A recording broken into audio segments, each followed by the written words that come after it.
Shalom, Kahalayam La Yahweh, Bahasham, Yahweh Shai, Waharakhakwadash. Double honors to the apostles, bishops, and elders of GMS that rule well, who I learned this truth from. And salutations and blessings to you elect out there, starting with the 144,000 on down. So this lesson, pretty much I'm going to entitle it something along the lines of, corpocracy versus theocracy, the year of Jubilee. And the real premise of the lesson is the beauty that the Jubilee brings, the law of Jubilee, if it was kept. We live in a society that we call debt-based. It's a debt-based society, right? Everyone owes something, right? From the day you're born, right? With your SIN number and your birth certificate and whatnot. And this society lives off debt, right? Usury and debt slavery.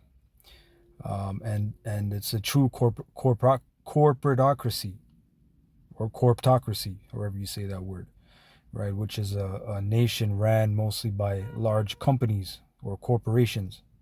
So anyway, I'm going to read the gist of Jubilee, and then I have a segment from chat which breaks down, and then I also asked it a certain question, trying to link it up with today. How would it apply today? So this is Leviticus 25. I'm not going to read this whole thing. There's a lot of verses, but we'll get some understanding. This is Leviticus 25:8. In the NLT, it says, in addition, you must count off 7 Sabbath years, 7 sets of 7 years, adding up to 49 years in all, right? Because every 49th year, this was, or 50th technically, but 49th, every 49th year to the 50th is the Jubilee, which brought many beautiful things, right? It says, then on the Day of Atonement in the 50th year, blow the ram's horn loud and long throughout the land. Set this year apart as holy, a time to proclaim freedom throughout the land for all who live there. It will be a Jubilee year for you, when each of you may return to the land that belonged to your ancestors and return to your own clan. This 50th year will be a Jubilee for you. During that year, you must not plant your fields or store away any of the crops that grow on their own, and don't gather the grapes from your unpruned vines. It will be a year for you, and you must keep it holy, but you may eat whatever the land produces on its own. In the year of Jubilee, each of you may return to the land and belong to your ancestors, right? And pretty much, when you if your family sold their land, and you ended up in poverty, this was a great situation, because now you have your land back. And like I said, we're gonna go into it, all right, and get a lot of information from this. So it says the year of Jubilee, described in the book of Leviticus, is one of the most radical economic and social systems in ancient law. And it has to say that word radical, because again, what Jubilee is doing truly is it keeps the money out of the few pockets, or few hands. In America, you can look and see all these companies. They're owned by maybe 2-3 different corporations only. Okay, a lot of various companies, media, entertainment, food, right? All these different companies, they're owned by the few, and the money stays among those few. But what Jubilee did is, that system, it didn't allow that for greed to excel. That's what a corpocracy is greed on steroids, right? Being greedy, never having enough, lustful.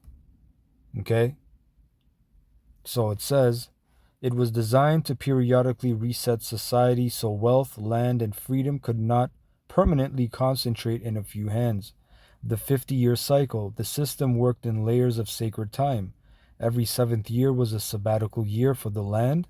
After 7 sabbatical cycles, 49 years, the 50th year became Jubilee. The Jubilee officially began on the Day of Atonement, when a ram's horn trumpet was blown throughout the land. That blast symbolized liberty and restoration, and that's spiritual, because the Day of Atonement is also a time of meekness, humility. You're purging your soul, right? It says 4 major resets in the Jubilee. Land returned to original families. In ancient Israel, land was divided among tribes and families. When the nation entered the land under Joshua, if someone fell into poverty and sold land, the sale was temporary, right? Because really, actually, we'll read that a little bit down here.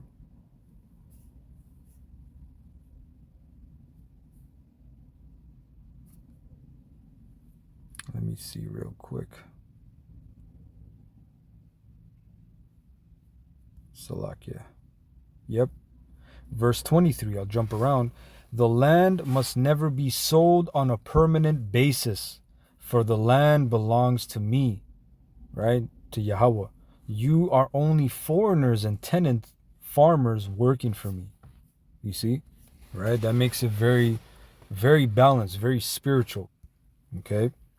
It says, at Jubilee, the land automatically returned to the original family line. This prevented permanent land monopolies. In other words, land sales were really long-term leases based on how many harvests remained before the next Jubilee. Number 2, debt slavery ended. If someone fell into serious debt, they could sell their labor as a servant. Right? They could sell their labor as a servant. But Jubilee guaranteed all Hebrew servants were released, families were restored. This prevented generational slavery. Number 3, the land rested like the 7th year sabbatical. Fields were not planted, vineyards were not harvested commercially. People lived from what grew naturally. The system forced society to trust divine provision and prevented the land from being exploited continuously. You see? And this is a point here just above. I wanted to get it. I know I'm jumping around, but this is a long chapter.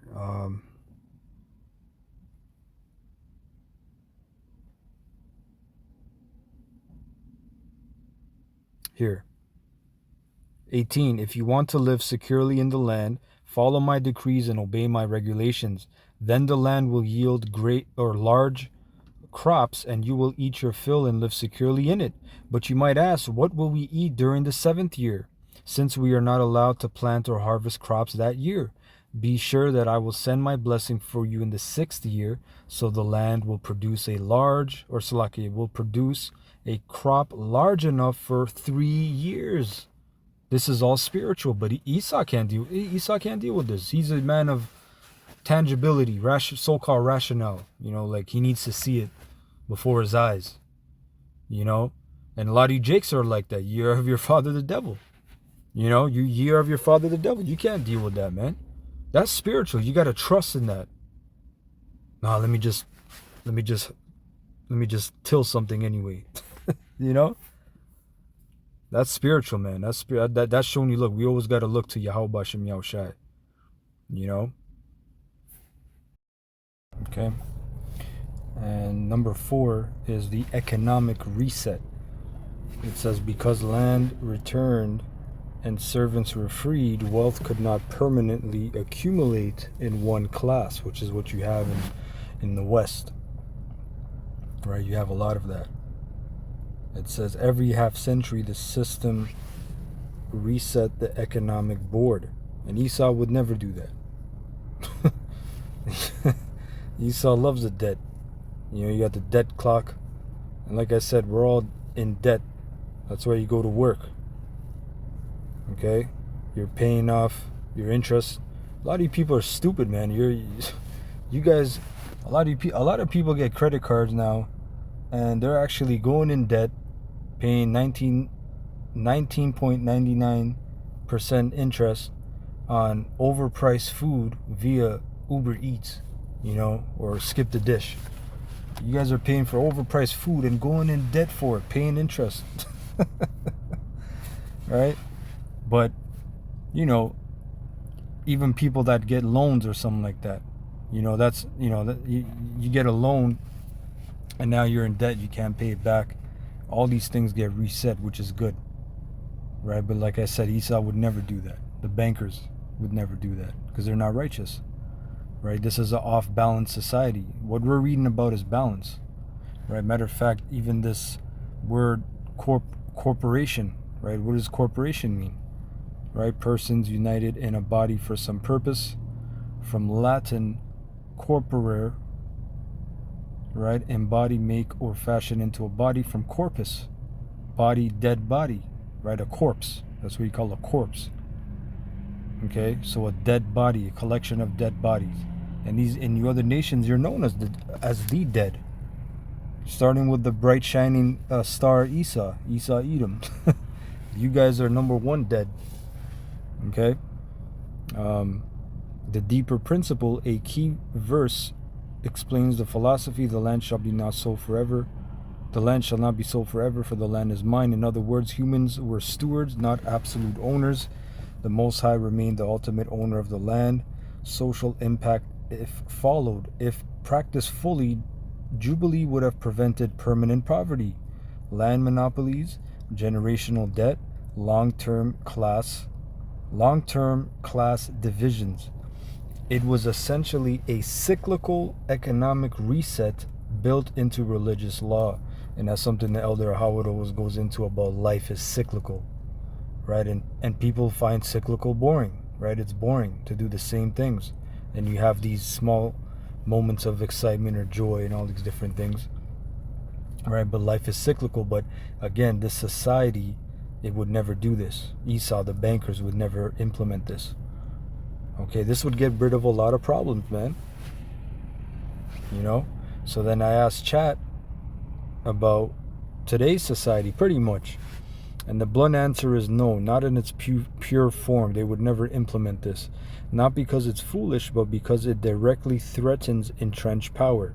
Large corporations and financial institutions rely on debt as an asset. See? Debt as an asset. Land ownership today is tied to investment, speculation, and leverage. Pension funds, banks, and governments themselves are built on long-term debt instruments. A true Jubilee would mean mortgages erased, student debt gone, land titles reset. That's not reform. That's a controlled detonation of the current system. Corpocracy, accurate or exaggerated, the term gets thrown around, but there's truth in it. Corporations have massive influence through lobbying, right? Through politics, right? People don't understand how lobbyists work. Lobby groups. That's why the you-know-whos, we can't say, they're up in there in Congress. Lobbyism. Okay? Regulatory capture, campaign financing, but calling it a pure corporatocracy oversimplifies it. Governments still set rules, print currency, and enforce laws. It's more of a symbiosis, state and corporate power intertwined, not one fully ruling the other. And really, it's not even a, it's not even a corporatocracy. It's an oligarchy we live in, because the few truly own everybody, and even the corporations. These CEOs of these corporations, they get blackmailed, man. They're on Epstein Island or whichever other bozo's island, the other guy. There's a bunch of Epsteins out there, right? So these guys are lesser luminaries. Yeah, they're initiated. They know a few things going on, but they're not at the top, man. They're not those guys. Okay, these guys are just allowed to fulfill their lusts and do what the fuck they want to do in a certain limit, above other men, of course, because they're Edomites at the end of the day. They are not in trouble as other men. Okay, but don't get it twisted. These top warlocks and top sorcerers at the top, man, the bankers, right? These guys are the true creme de la creme, right? The rulers, right? So it says, why Jubilee feels impossible today: because modern economies worship continuity. Growth must continue, markets must remain stable, contracts must be honored. Jubilee introduces something ancient systems understood well: periodic disruption to preserve long-term balance. And balance is something that's lacking in this place. This place has no balance. There's no order here, right? The judge hits a gavel on, order. There's no fucking order here, right? And guess what? The Most High hates an unjust weight, right?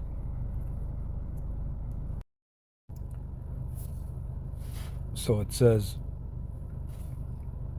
I was going to get this scripture real quick.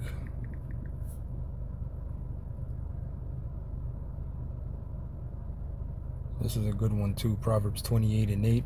He that by usury and unjust gain increaseth his substance, he shall gather it from him that will pity the poor. NLT says income from charging high interest rates. You got credit cards, like I said, 19%. You got credit cards that are 29.99%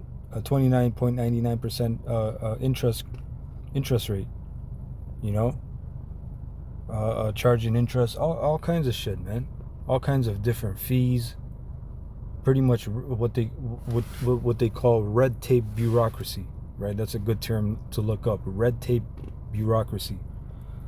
It says income from charging high interest rates will end up in the pocket of someone who is kind to the poor. Okay, and let me type this in again.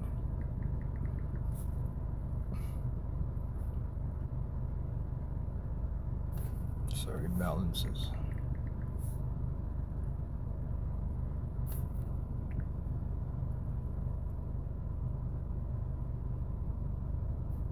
Proverbs 20:23. Diverse weights are an abomination unto the Lord Yahweh, and a false balance is not good. The Lord Yahweh detests double standards, right? And these corporations, that's all they are, is double standards. There's a video I had of a guy. He's saying there's back in the day there was a Ford Pinto car, and pretty much they said that if somebody hit it from the back, it would explode. And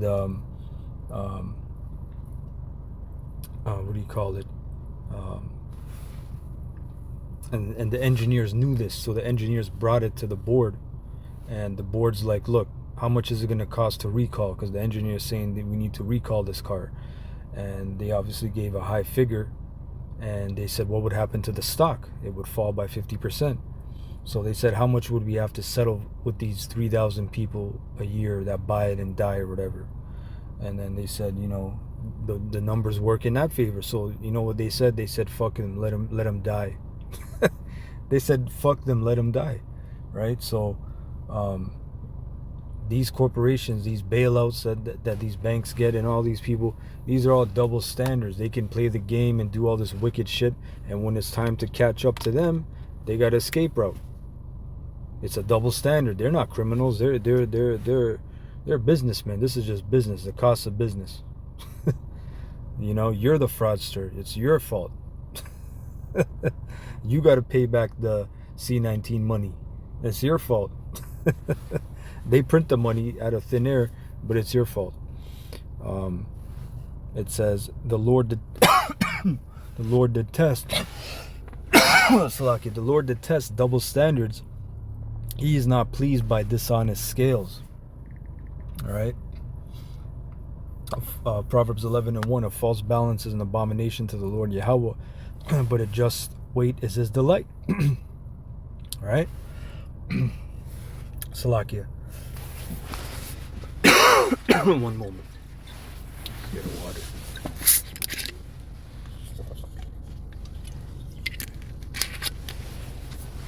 Okay. So it says, today disruption is feared because everything is globally interconnected. A reset in one sector cascades everywhere. And really it's not, that's a fear, but the primary reason is the greed. Esau doesn't want to give it up. Why would he? He's in rulership. Okay, he just pretends that he follows the Bible, but he doesn't really follow it. He's not going to implement the laws of Leviticus, the Levitical laws. Okay, the book of the Torah.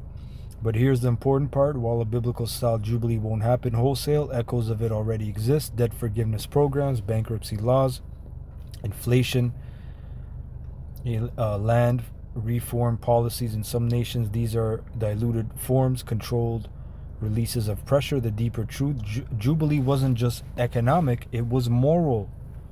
It assumed wealth concentration is inevitable, but permanent concentration is dangerous. That principle hasn't aged. The modern system resists it because it prioritizes efficiency and growth over balance and reset.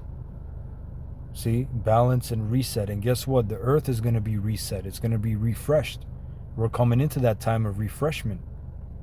You know, when you drink that sip of water, it's refreshing. We're going to have a refreshment of the earth. But Esau, like I said, Esau is the wicked.